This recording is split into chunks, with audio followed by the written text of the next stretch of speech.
nationally, a whole lot of spring games happening outside the SEC.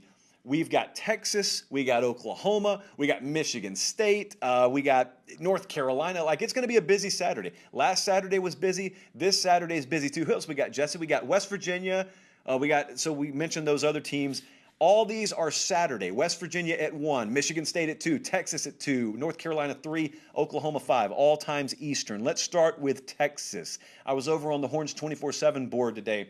Chip Brown, anytime I'm going to talk about Texas, I can always count on that guy having posted a litany of inside information and team notes right before we go on air. And sure enough, there he was today, within the last 24 hours, talking about what I think most people assume. Steve Sarkisian and his staff, fresh off the bus, they just walked in. They're trying to figure things out. What do we have at quarterback? What do we have offensively? And so right now, as good as Casey Thompson looked in the bowl game, and as good as a lot of people have a grip on the opinion that he's going to be the eventual starter, don't expect anything to be announced. You're not going to have any conclusions to that Saturday. Now, what could muddy up the waters a little bit is if, for whatever reason, Casey Thompson struggles, and Sark's on record as saying, we're going to grade these guys based on how they perform with the ones. These guys being, of course, Casey Thompson, and then you got Hudson Card. And those guys you're both going to see Saturday, barring something crazy. And so that'll be interesting, first off. Secondly, I just want to look with my own eyes and judge for myself whether there is a noticeable gap between those two, because they're both going to get reps with the ones. So is there a noticeable gap? And like we talked about with LSU last week, is there a different way that the offense collectively functions with one versus the other? It's a lot of intangibles. It's a lot of body language. It's a lot of feel. Keep an eye on that. Wide receiver was something we talked about with Texas earlier this spring.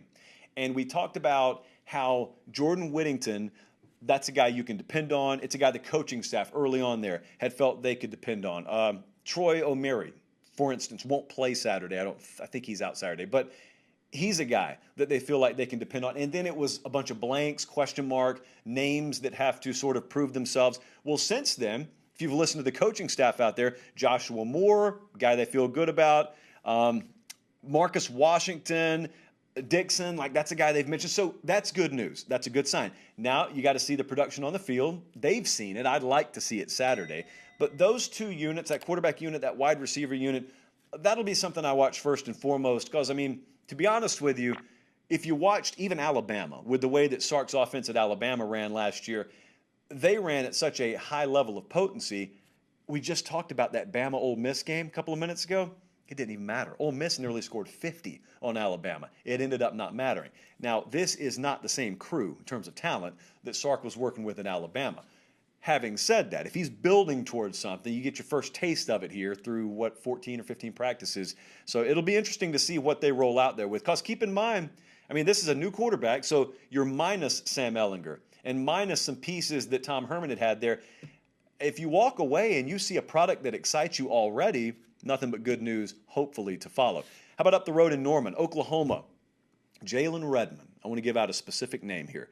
You remember Ronnie Perkins last year. Ronnie Perkins, he was the focal point up front. If you watched Oklahoma games, but you didn't know the roster necessarily, and you said, who is that? Well, chances are it was Ronnie Perkins. Well, this year, that name needs to be Jalen Redmond. That's a guy that is in a prime position to really burst on the national scene on their defensive front. They got some other guys, like I was over there, I was reading some today, Nick Benito. That's a guy, I think, at linebacker who could really emerge for them. So just looking at sort of in the defensive front seven as opposed to another front seven, if you know of one out there. But if you look at them and you see a couple of guys popping, you see a couple of guys and you say, well, who is that? Chances are it could be one of those two guys Saturday.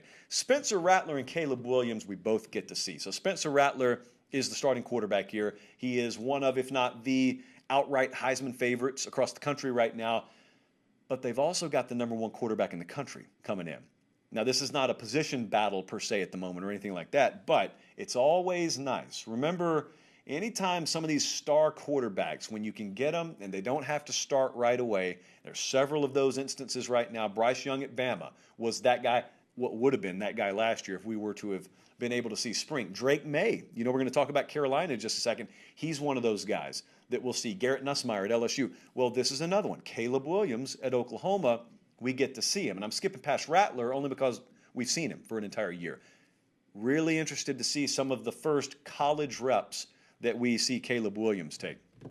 How about North Carolina? Since we were talking about Mac Brown's team there, this is going to be the most watched spring game in the history of North Carolina football. I feel very confident in saying that. I know that maybe not a lot of you are glued to the day-to-day coming out of Chapel Hill. There is a ton of excitement about football there, a ton. Now, there are some diehard North Carolina football fans that are there every year, but at a place like Carolina where another sport has the brightest spotlight, I mean, it takes a year like this. It takes momentum and energy like this, and it takes a team like this. But they got it. All the like thises, they're filled. Like Alabama basketball was a huge deal this year. Well, North Carolina football is a huge deal, and it's going to be a huge deal for years to come. But this spring game right here is one where you can look and you can see a lot of commodities that you know about. Sam Howell at quarterback, for example. We do get to see Drake May, well, hopefully, unless there's something about injuries that I don't know there. But what were we talking about this time last year that we're sitting here again talking about? It is front seven, that defensive front seven, not the offensive front seven, defensive front seven. I'm trying to cut redundancy out of the show if you haven't noticed. So these are some vocal exercises I'm just doing on air live. That front seven, though, they knew going in. If you talk to people around Carolina, they knew in spring, in summer, in fall, they knew we're too thin there. We don't have enough proven depth. We're going to get gashed and gassed, maybe in a reverse order, but it's going to happen. And it did happen at various points. Now, they still had a good year, but they ultimately didn't fulfill what that offense's potential was because they just didn't have the horses up front defensively. How far have they come there? Do they have any kind of difference makers? The same kind of thing we're looking at sort of with these other programs. Look at it, but I look at it in a more collective manner with North Carolina, because if you think about what they could be this year, they could be in close games with the big dogs, first off, and they could be one of the most potent offenses in America. So you ask yourself, do you have the counterpoint? Do you have the complementary other unit, in this case it's defense, that leverages that properly or allows you to leverage all that talent properly? Also, the pass game, the pass game's obvious, though. The running back position, that's going to have a lot of focus, obviously. But complete focus for me is just going to be on quality and quantity of talent and depth on the defensive front for them. Michigan State, it's a program we hadn't been able to talk about much here. And I don't know how much we're going to talk about them Sunday because they're not having a spring game per se. Mel Tucker just said, well, we're going to practice Saturday. I guess you can open the stadium, and if people show up, they can watch us practice. His preview for the spring game was, it's going to be a meat and potatoes kind of day. Classic Michigan State. However, if you are unfamiliar with what's going on up there, and I'm going to doubly touch on it in just a second, got a little quarterback battle. You got a guy named Peyton Thorne, and you got a guy named Anthony Russo. It's a legitimate quarterback battle. No clue. I've asked 3 people today. I got 2 said one thing. I got 1 that said the other, and they're one of those 2. He was on the fence. So no one really has a firm grasp on where this is going, but it's going to be kind of exciting because they, and by they I mean Michigan State, also working on the pronouns, they lived in the transfer portal.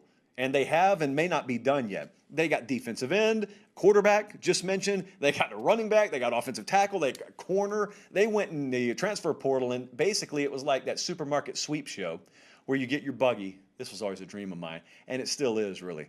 They got a buggy, and then they went into the transfer portal market, and then someone said, 60 seconds, go, and they just went down every aisle, and they said, corner. Oh, a couple of quarterbacks there. Oh, defensive end.